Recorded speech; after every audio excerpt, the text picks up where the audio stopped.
Assalamualaikum warahmatullahi wabarakatuh. Alhamdulillahirabbil alamin, wassalatu wassalamu asrafil anbiya'i wal mursalin wa ala alihi washabihi ajmain amma ba'du. Puji syukur atas kehadirat Allah Subhanahu wa taala yang telah memberikan rahmat serta hidayahnya sehingga kita bisa sehat sampai sekarang ini.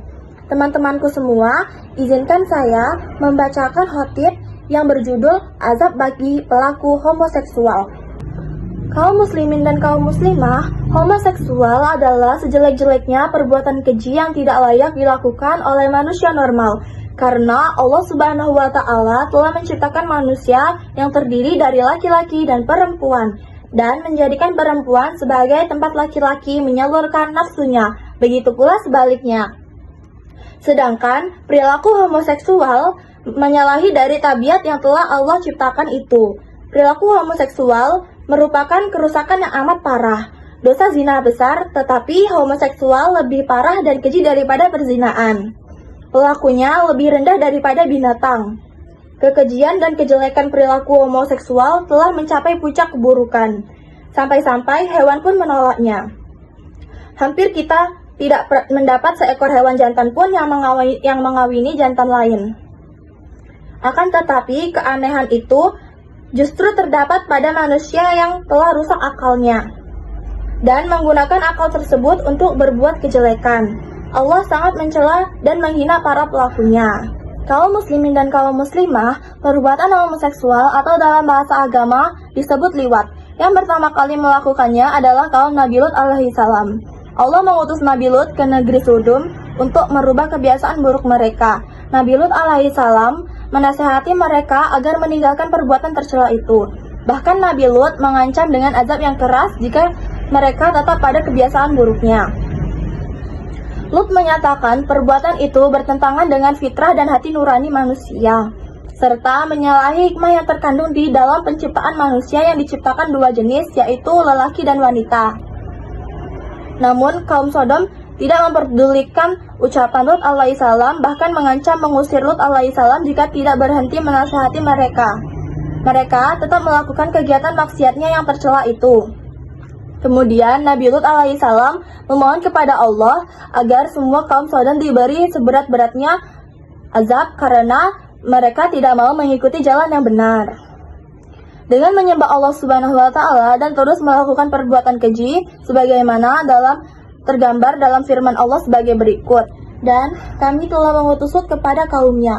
Ingatlah tatkala dia berkata kepada kaumnya, mengapa kalian mengerjakan perbuatan keji itu yang belum pernah dikerjakan oleh seorang pun di dunia ini sebelum kalian? Sesungguhnya kalian mendatangi lelaki untuk melepaskan nafsu kalian kepada mereka, bukan kepada wanita. Kalian ini adalah kaum yang melampaui batas. Quran Surat Al-A'raf ayat 80-81. Kaumnya mengatakan, usirlah mereka, Lut dan pengikut-pengikutnya dari kotamu ini. Sesungguhnya mereka adalah orang-orang yang berpura-pura mensucikan diri. Bukannya mengikuti nasihat Nabi Lut, tapi justru mereka menentang kerja keras dan nasihat Lut, bahkan mereka tidak takut dengan ancaman azab. Dan bahkan mengancam Nabi Lut dari negerinya. Lalu Nabi Lut pun berdoa kepada Allah Subhanahu wa taala, yang doanya berisi, ya Tuhanku, tolonglah aku dengan menimpa azab atas kaum yang berbuat kerusakan itu.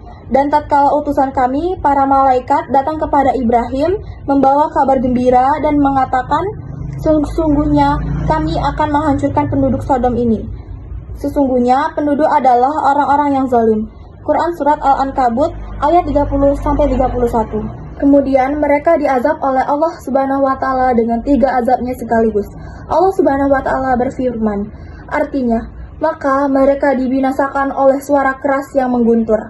Ketika matahari akan terbit, maka kami akan menjadikan bahagian atas mereka itu terbalik ke bawah dan kami hujani mereka dengan batu dari tanah yang keras. Quran Surat Al-Hijr ayat 73-74. A few moments later. Mengomentari ayat ini, Ibnu Katsir di dalam tafsirnya berkata, mereka ditimpa sathah, yaitu apa yang datang kepada mereka berupa suara yang menghancurkan ketika terbitnya matahari. Hal itu dilakukan bersamaan dengan diangkatnya negeri tempat mereka bertempat ke angkasa. Kemudian, mereka dibalikan dengan menjadikan bagian atas di bawah dan bawah di atas. Setelah itu, mereka dihujani dengan batu dari tanah yang keras.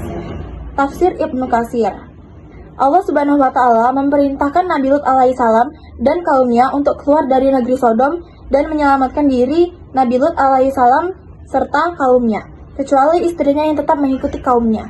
Dan kepada Lut, kami telah berikan hikmah dan ilmu, dan telah kami selamatkan dia dari azab yang menimpa penduduknya, kota yang mengerjakan perbuatan keji. Sesungguhnya mereka adalah kaum yang jahat lagi fasik. Quran Surat Al-Anbiya ayat 74. Kaum muslimin dan muslimah, perbuatan kaum Nabi Lut alaihissalam di akhir zaman ini kembali digandrungi, bahkan dilegalkan oleh sebagian negara di dunia ini. Bahkan, di negeri yang menerapkan syariat Islam pun juga terjadi perbuatan tercela ini. Rasulullah SAW sangat khawatir jika umatnya juga mengikuti jejak kaum Nabi Lut. Dari Jabir radhiyallahu anhu, dia berkata bahwa Rasulullah SAW bersabda, "Sesungguhnya yang paling aku takuti menimpa umatku adalah perbuatan kaum Lut." Hadis riwayat Ibnu Majah At-Tirmizi. Mengomentari ayat ini, Ibnu Katsir di dalam tafsirnya berkata, mereka ditimpa sathah, yaitu apa yang datang kepada mereka berupa suara yang menghancurkan ketika terbitnya matahari. Hal itu dilakukan bersamaan dengan diangkatnya negeri tempat mereka bertempat ke angkasa. Kemudian, mereka dibalikan dengan menjadikan bagian atas di bawah dan bawah di atas. Setelah itu, mereka dihujani dengan batu dari tanah yang keras. Tafsir Ibnu Katsir. Allah Subhanahu wa Ta'ala memerintahkan Nabi Lut alaihissalam dan kaumnya untuk keluar dari negeri Sodom dan menyelamatkan diri Nabi Lut alaihissalam serta kaumnya, kecuali istrinya yang tetap mengikuti kaumnya. Bagi orang Islam yang betul-betul beriman kepada Allah Subhanahu wa Ta'ala akan menjauhi perbuatan terkutuk ini. Dalam suatu hadis yang diriwayatkan dari Ibnu Abbas radhiyallahu anhu, dia berkata bahwa Nabi SAW bersabda, Allah melaknat siapa saja yang berbuat seperti perbuatan kaum Lut. Allah melaknat siapa saja yang berbuat seperti perbuatan kaum Lut. Allah melaknat siapa saja yang berbuat seperti perbuatan kaum Lut. Hadis riwayat Nasa'i. Rasulullah SAW sangat keras terhadap pelaku liwat. Beliau bersabda, barang siapa yang kalian dapati melakukan perbuatan kaum Lut, maka bunuhlah kedua pelakunya. Hadis riwayat Tirmizi, Abu Daud, Ibnu Majah, dan Ahmad. Dari Ibnu Abbas radhiyallahu anhu berkata bahwa Rasulullah SAW bersabda, Allah tidak mau melihat kepada laki-laki yang menyetubuhi laki-laki atau menyetubuhi laki-laki atau wanita pada duburnya. Hadis riwayat Tirmizi, Nasa'i, dan Hibban. Terima kasih telah menyaksikan video khutbah singkat dari saya. Saya ingatkan kepada kalian semua bahwasanya kita harus menjauhi perbuatan homoseksual dan LGBT karena Allah Subhanahu wa Ta'ala telah menuliskan di Al-Qur'an bahwasanya itu adalah perbuatan yang keji dan sangat menjijikan di mata Allah Subhanahu wa Ta'ala. Sekian dari saya akhiri. Wassalamualaikum warahmatullahi wabarakatuh.